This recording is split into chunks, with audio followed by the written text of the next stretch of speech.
Pemirsa kewentenang Desa Ring Denpasar kauningin nenten dahat akeh santukan sawetara wewidangan sampun ngeranjing dados kelurahan.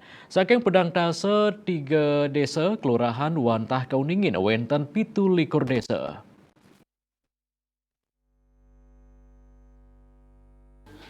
Ring sajroning usaha pembangunan desa pemerintah daweg sawetara galah lintang sampun mendalang dana desa. Pamekasan ring warsani mangkin Pemkot Denpasar molihang 3,3 miliar sani pacang kawedar ring suang-suang desa untuk wilangan sani mabinayan. Kepala Dinas Pemberdayaan Masyarakat Desa DPMD Iwayan Buddha Mausang alokasi dana desa Majang Denpasar sampun kemedalang.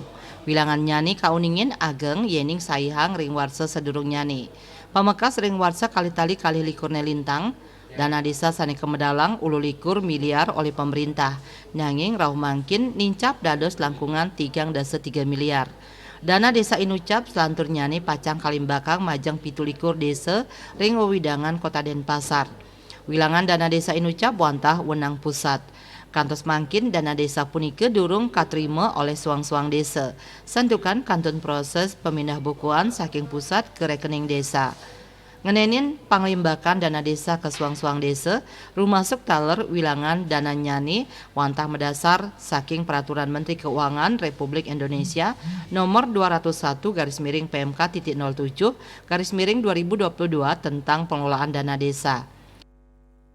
Asmara Putra, Bali Pos, Nguningayang.